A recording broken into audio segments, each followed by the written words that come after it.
स्वागत है दोस्तों आपका हमारे इस न्यूज चैनल पर। तो दोस्तों आज 1 अगस्त हो गया है। आज की उस तमाम खबर को हम बात करेंगे। तो चलिए बिना किसी टाइम वेस्ट के चलते से पहली और बड़ी खबर की और तो सबसे पहले बड़ी खबर यह है कि लगातार दूसरे दिन 50,000 से अधिक केस आए हैं। संक्रमण के आंकड़ों ने फिर बनाया बड़ा रिकॉर्ड। जी हाँ, देश भर में कोरोना वायरस संक्रमण के मामले 16 लाख के पार हो चुके हैं, जबकि मृत्युओं की संख्या 35,000 से अधिक है। संक्रमण की रोकथाम को लेकर अब तक के प्रयासों का ठोस नतीजा सामने नहीं आ रहा है। इस बीच अनलॉक 3 का भी ऐलान कर दिया गया है, जो 1 अगस्त से प्रभावी होगा। संक्रमण की रोकथाम को लेकर झारखंड, तमिलनाडु सहित कई राज्यों में लॉकडाउन 31 अगस्त तक के लिए बढ़ा दिया गया है। देश में कोरोना वायरस की महामारी के कारण पैदा हुआ संकट गहराता जा रहा है। संक्रमण का आंकड़ा 16 लाख को पार हो चुका है, जबकि रोजाना अब 50,000 से अधिक केस सामने आ रहे हैं। शुक्रवार को लगातार दूसरे दिन जब संक्रमण के 5,000 से अधिक केस दर्ज किए गए हैं। यहाँ संक्रमण के 55,000 से अधिक मामले सामने आए हैं, जो 24 घंटे में संक्रमण की अब तक की सबसे बड़ी संख्या है। भारत कोरोना संक्रमण से सर्वाधिक प्रभावित देशों की सूची में अमेरिका और ब्राजील के बाद दूसरे नंबर पर आ गया है। हालांकि इस बीच राहत की बात यह है कि रिकवरी रेट में लगातार सुधार हो रहा है। यह अब 64% से अधिक बताया जा रहा है। कोरोना संक्रमण की जांच में भी तेजी आई है और पहली बार एक दिन में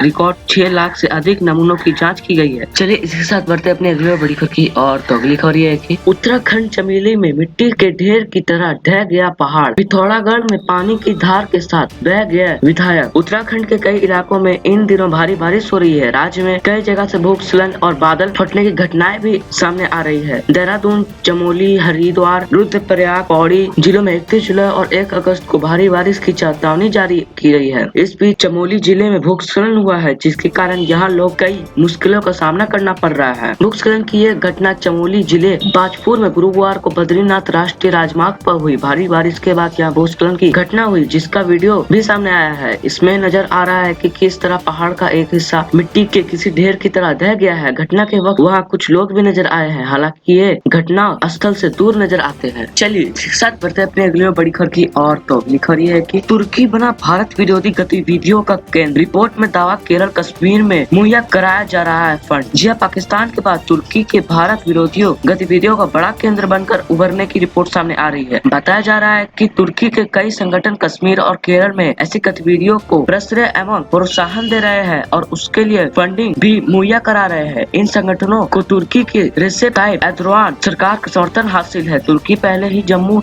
एवं कश्मीर को विशेष दर्जा देने वाले संविधान के अनुच्छेद 370 के अहम प्रावधानों को निरस्त किए जाने के भारत सरकार के फैसले पर पाकिस्तान के साथ दे चुका है। चलिए इसी के साथ बढ़ते अपने अगली और बड़ी खबर की और तो अगली खबर यह है कि मंगल की यात्रा पर निकला नासा का महत्वाकांक्षी परसिवरेंस रोवर। जी हाँ, मंगल ग्रह की चट्टान को पहली बार धरती पर लाकर किसी प्राचीन जीवन के प्रमाण की जांच के लिए उसका प्लान विश्लेषण करने के वास्ते अमेरिकी अंतरिक्ष एजेंसी नासा ने अब तक का सबसे बड़ा और जटिल रोवर बृहस्पतिवार को प्रक्षेपित किया। लंबे समय तक चलने वाली इस महत्वाकांक्षी परियोजना के तहत कार के आकार का रोवर बनाया गया है, जो कैमरा, माइक्रोफोन, ड्रिल और लेजर से युक्त है। चीन और संयुक्त अरब अमीरात ने पिछले सप्ताह मंगल पर पहुंचने के लिए अपने रोवर भेजे। उम्मीद है कि तीनों देश के रोवर 7 महीने और 48 करोड़ किलोमीटर की यात्रा करने के बाद अगले साल फरवरी तक लाल ग्रह पर पहुंच जाए। प्लेटिनियम की शक्ति से संचालित 6 पहियों वाला रोवर मंगल की सतह पर छेद कर चट्टानों के समूह नमूने एकत्र करेगा, जिन्हें संभवतः 2031 में धरती पर लाया जाएगा। इस कवायद में और देशों